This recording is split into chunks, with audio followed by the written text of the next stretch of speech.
With your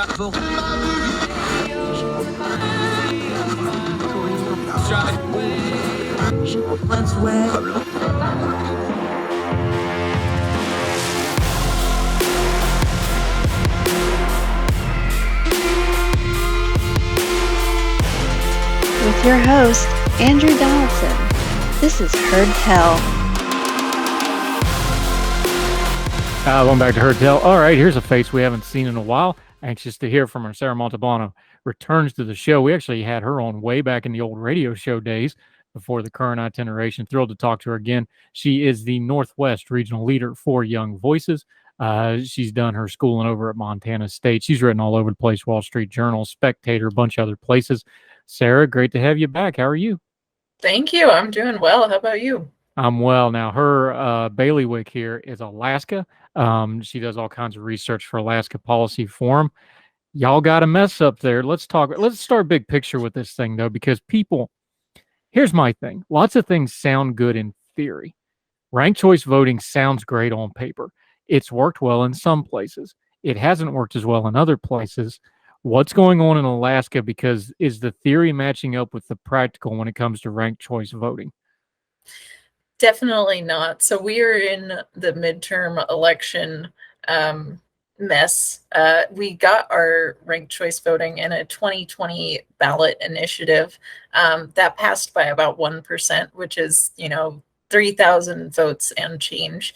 And so that implemented a unique in the nation top 4 primary system. So it's non-partisan. It's what people like to call a jungle primary. Anybody from any party can come in. The top 4 advance to the general election.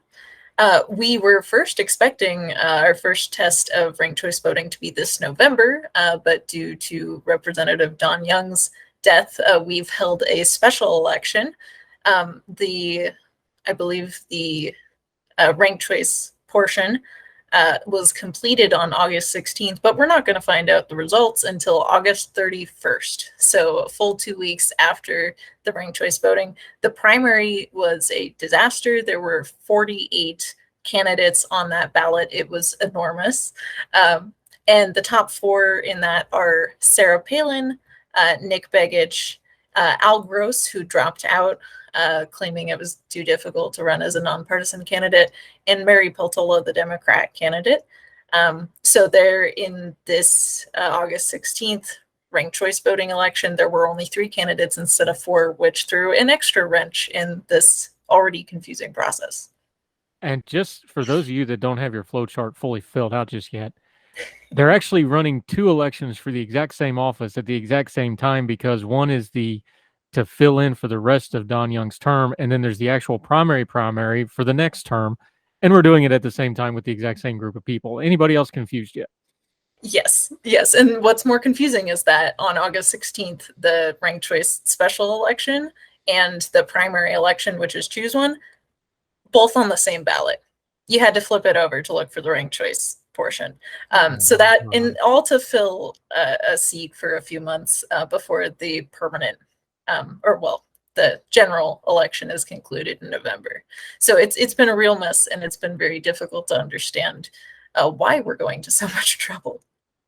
Now, one thing we found out while we're waiting on these results that are supposed to come out next week, as the voting totals, just to really make this even messier, we now have the data.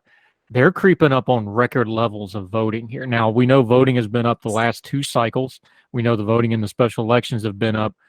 We know the 2020 election blew all the records out of the water. We expect 2022 and 2024 to do the same.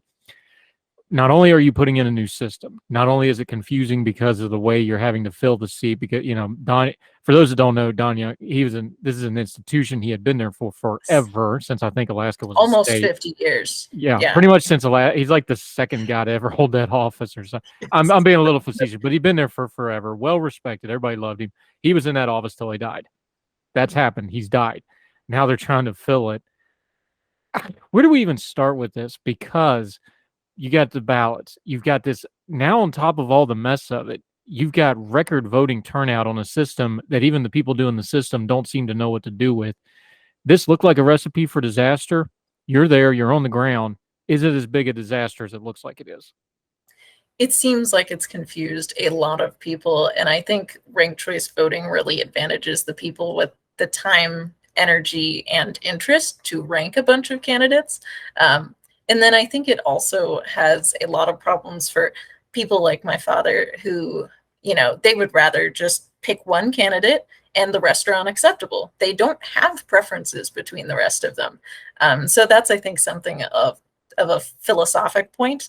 Is that we just can't treat this like, I'd prefer vanilla ice cream to chocolate ice cream to strawberry ice cream. It's not that kind of ranking necessarily.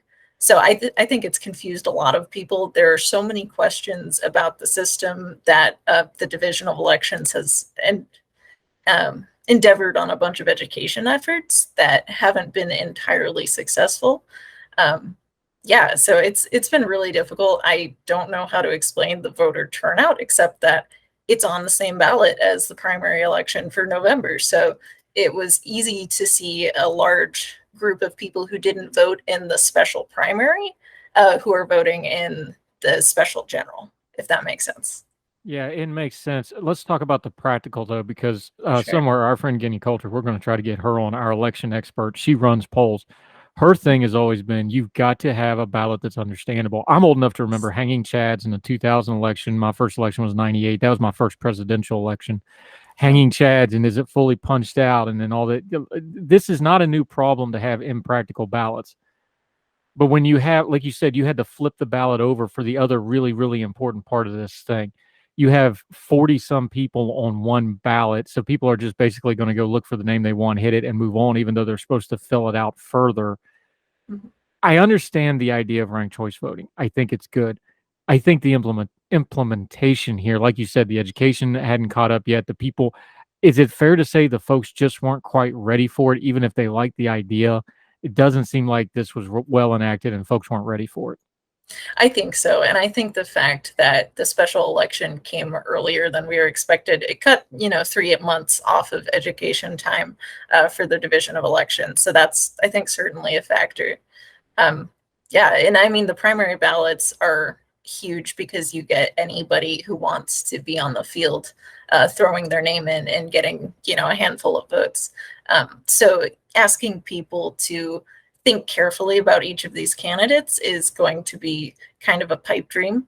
And people will gravitate towards the people either they've always voted for or that they know are staunch supporters of their party. I don't think it necessarily adds to more choice. It just adds to more paperwork.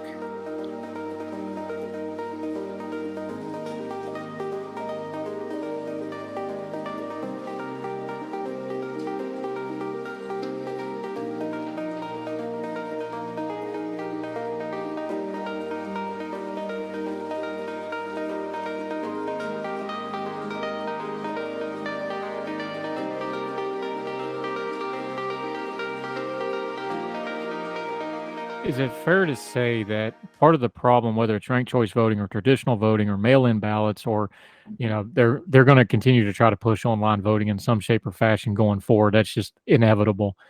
No matter what kind of voting you're talking about, isn't it like a lot of policies that if you don't take into account human nature and you don't take into account, the lowest denominator of who's paying attention and who's doing the voting, no matter how great the system is, it's not going to work if you don't plan it that way and you don't have practical ways for folks to execute it. And I think you're seeing that in Alaska here, where you have, geographically a huge state, population-wise, a very concentrated population.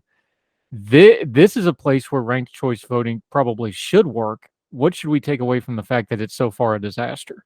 That's interesting. I think what we're seeing in Alaska is the fact that a slim majority of voters wanted this system, and I think the rest are feeling very demoralized. I think one of the other lessons of ranked choice voting, this special election has been the least focused on policy that I can remember. It has been driven almost entirely by name recognition. We've got the big player, Sarah Palin. Of course, everybody knows her. Nick Begich, who is well known because of the rest of the Begich family, who have all been Democrats. So he's a little hurt by being a Republican in that family. And then Al Gross, who was the third place contender, he was well known from his challenge to Dan Sullivan in 2020. We're not seeing any real debate over policy issues, and we're not seeing the parties internally hash out what their platforms are going to be.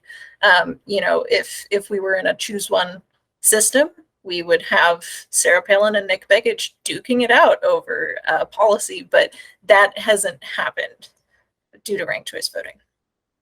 And you brought it up, so let's just go ahead and talk about the race. Mary Peltola is the beneficiary of the two of them not matching up. But again, it's ranked choice voting, so that whoever you would assume that whoever has Palin 1 would have Nick 2 and vice versa. But Palin's a different character. She was the governor of Alaska. For people that don't remember, she quit and resigned from the governor of Alaska to go and do other things before her term was up. Some time has passed here. It's a different environment now. She's a different kind of candidate than she was when she was John McCain's running mate and the governor of Alaska. Definitely. I know the national narrative. I know what I think from having been there the first rodeo with Sarah Palin. Yes. What do Alaskans actually think about her? Especially Republicans, but because it's still a Republican state in a lot of ways. What do they say about her? What are they thinking about her? Yeah, I had an interesting conversation about this. And before I saw the primary results, I would have said that most Alaskans still have a chip on their shoulder about Sarah Palin because she quit the governorship. Whether that was justified or not, we don't want to have somebody that's going to quit. And that would have been my answer. She got first place in the primary election. And that was really interesting to me. I think Alaskans generally are concerned, though, that she's going to be another MAGA all the way candidate who's not going to do any of the really effective things that Don Young did for the state. Don Young was willing to reach across the aisle and actually bring home pork projects for Alaska. And so whether that's good or bad, that's something Alaskans are often looking for someone who's going to really watch out for our energy interests. Forestry, fishing, those kind of things. And I feel like a lot of Alaskans know that she's going to use her seat as a publicity platform. That's what I think. And for those that don't know, Alaskans have some things that we don't have in the lower 48. Don Young was there because he was there long enough. Y'all get your check once a year. Yes. You get stuff like that. Alaska has a lot of we've had you on before about policy, especially land use policies. There's always going to be debate over the North Slope, the oil and gas industry up there. Of course, tourism is a big factor for Alaska. Y'all have a corner on reality shows. What do you think the lower 48 doesn't get about Alaskans politics, either the cultural side of politics, because like you said, this has been more of a cultural side election than a policy election, or on the policy side either? What is it that the lower 48, because everybody always says it's just different there. It's just different there. Same thing when I talk about West Virginia. Look, it's different. I can't explain it to you. It's just different. Explain it to us. It's just different. But what's different this time with the populism, I should say, the cultural aspect of this election? Why does this feel so different on top of the ranked choice voting stuff? That's an interesting question. I think a lot of it is Alaska's local elections are mostly dominated, local politics in general are dominated by the issue of the permanent fund dividend and what Alaska should do with the nest egg that we've got. And how much should be paid each year. It takes a ridiculous amount of time in every legislative session that doesn't get put toward other policy things. So the local level, I think, is not as effective as it could be. And then this race, as we start to fill this, we are looking at a huge gap where Don Young left. As you said, he was here for almost the lifetime of the state. He was Uncle Don, in a lot of ways. So we are looking for someone who can fill that enormous gap that he's left, someone who can kind of continue on in his spirit of trying to be cooperative when possible, because Alaska often gets targeted by environmental groups and environmental policy because we are this epicenter of so many projects, Anwar, the North Slope, the Pebble Mine. There's so many things that affect only Alaskans very intimately that everybody in the nation has an opinion about. Plus, you can see Russia from there, but we'll talk about that some other time. Sarah Montalbano join us. Going to take a quick break. When we come back, it wasn't just the House race, and it's not just Sarah Palin. Big names, big important races up in Alaska. We'll continue talking about that. Our good friend Sarah Montalbano, our Alaska expert on Heard Tell, continuing right after the break.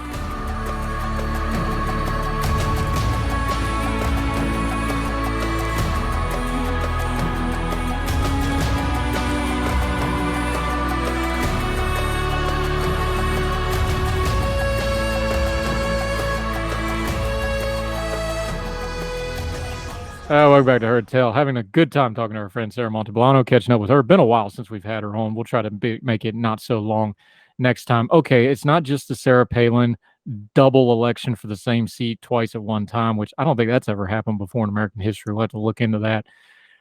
The Senate race, Lisa Murkowski, she is an enigma inside of a riddle stuffed in a Manushka doll that sits up on multiple shelves that are hidden behind a bookcase that you pull the book to open up. Nobody can quite figure her out in Alaska, except she's like the dude. She just abides. Like, she's just kind of there. She's always going to be there. I'm looking at the polling data from the top two. Looks like she's going to be there again.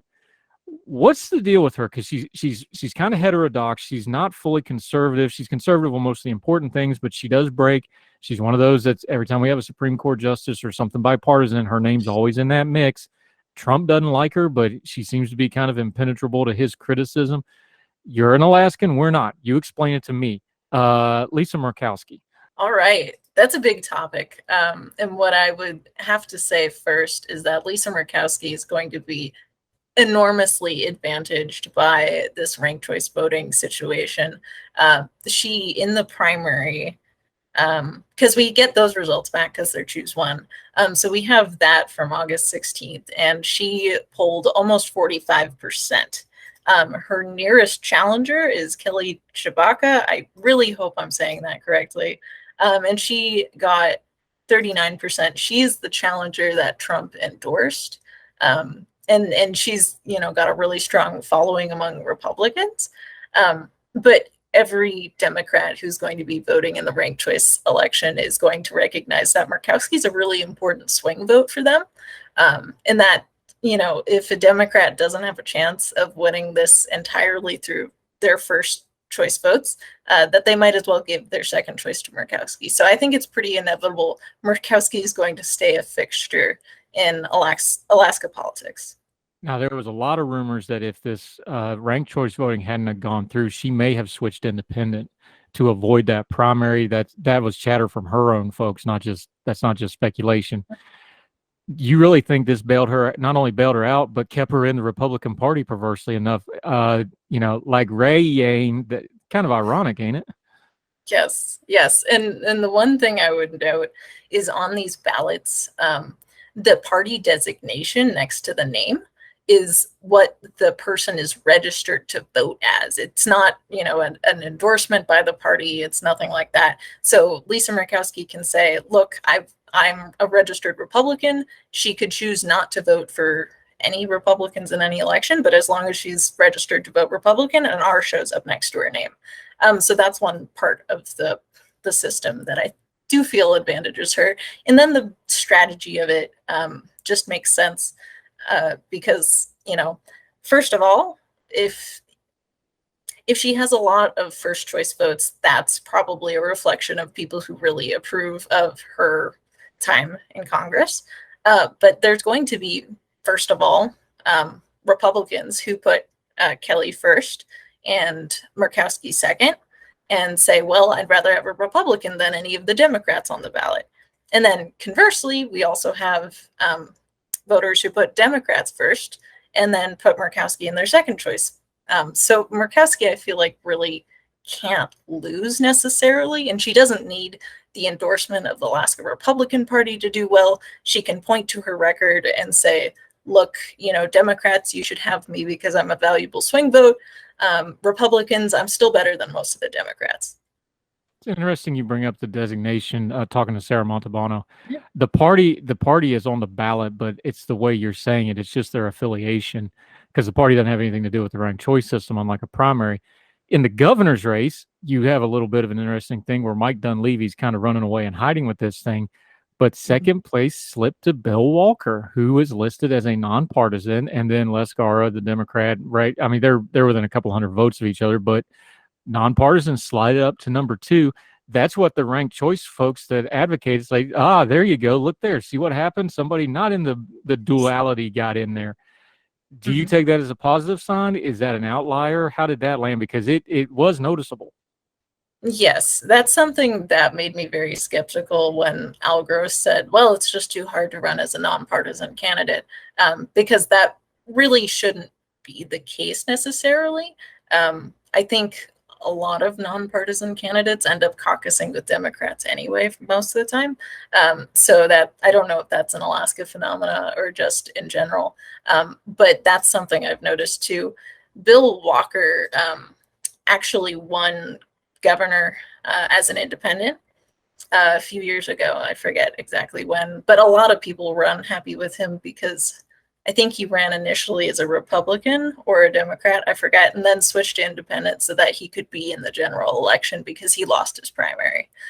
So that's something this jungle primary eliminates. You don't have to go through the primary process with your party. You can just put your name on the ballot as an independent or a nonpartisan candidate and still get a really strong performance. To be fair, though, Gross is just kind of a weird human being in general, right? Because this is what He the second or is, third yeah. time he's run for statewide office. He's just a different kind of cat. Not even a bad way. He's just different, isn't he? For folks that don't know, Yeah. just explain him for a minute, because he made a lot of he made a nice hard run at it in 2020. He didn't embarrass himself electorally, but he is kind of a strange dude, yeah. Yeah, definitely. I think he's an orthopedic surgeon. I don't know too much about him, but I'm really baffled that he dropped out of this special election because, quite frankly, he handed it to Mary because he said, look, I'm dropping out. It's too hard to run as a nonpartisan. I give my full endorsement to the Democrat in this race. And now she's running away with it. She's got almost 39%, while Sarah Palin's coming in second with about 31%. And we're not going to know for sure until August 31st, but I would bet she's going to be our temporary for a few months representative. So that was really an interesting wrench in the system. And that will be the rare blue flipped seat in this midterm, probably. Let's go back big picture to kind of round this back off.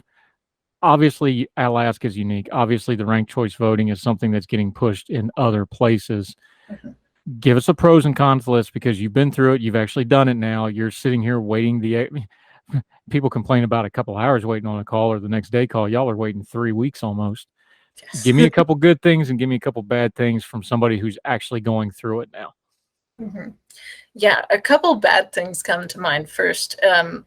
Firstly, it's so confusing. I think a lot of people are advantaged by the fact that they have the time, energy, interest, whatever, to look through these massive primary lists and then to really consider their ranking. Another disadvantage of ranked choice voting I see is the potentiality for mistakes, not just, simple things that would happen in any scenario where you forget to witness a ballot or you don't fill in your bubble practically. There are so many ways where you can mess up a ranking and invalidate part of your vote or all of your vote. And then one of the last things I will say, I could go on for a very long time about what I don't think is right with this system. But the last thing I will say is that people who vote the way they always have by picking their top preference and leaving no other people, they are essentially forfeiting their right to be in an instant runoff, which is what ranked choice voting proponents say. Well, we don't have to do runoff elections if we just have people rank their votes right up front. But people who only put a first choice preference, if that candidate's eliminated, their ballot's exhausted. They don't have any say in the final choice, which is particularly concerning for me. The one thing I do have to say has surprised me are the nonpartisan candidates who are really making it up there. Like you said, I am curious to see how it goes, especially if we get some really unknown nonpartisan candidates, because I think the people we've seen so far have made their fame already in earlier races that were not totally successful, or in early politics like Bill Walker. So we definitely see some nonpartisan candidates where we probably wouldn't have before. Sarah Montalbano, talking a little bit Alaska ranked choice voting. We'll have you back. We'll talk about this when this gets wrapped up. We'll see if Sarah Palin makes a comeback or if that seat really does go blue. It kind of looks that way. Looks like Lisa Murkowski is going to hang around for a while. One thing you can never say about Alaska's politics, it's a lot like the rest of the state. You're never bored. There's always something going on, and there's always going to be a storm in just a minute if you hang around for a second. Exactly. What a wonderful state. Would love to get back up there. Sarah Montalbano, let folks know where they can follow you, what you got going on. You're one of these regional leaders. That makes you real important. I think that ranks you over top of me, actually. I don't know how that happened, but anyway, let folks know where they can follow you and what you have going on in the meantime till we get you back on Heard Tell again. Yeah, so you can find my work on the alaskapolicyforum.org website. I really encourage you to look for me there, or you can find me on Twitter or Facebook. Yep, her Twitter handle is right there on the side of the screen. If you're watching on YouTube, which I know you are because you're subscribed, right? Sarah Montalbano. Yeah, see? That's why she's a regional director. Sarah Montalbano, you do great work, my friend. We'll talk real soon. Thanks for the time. Appreciate it, ma'am. Thank you. Yes, ma'am.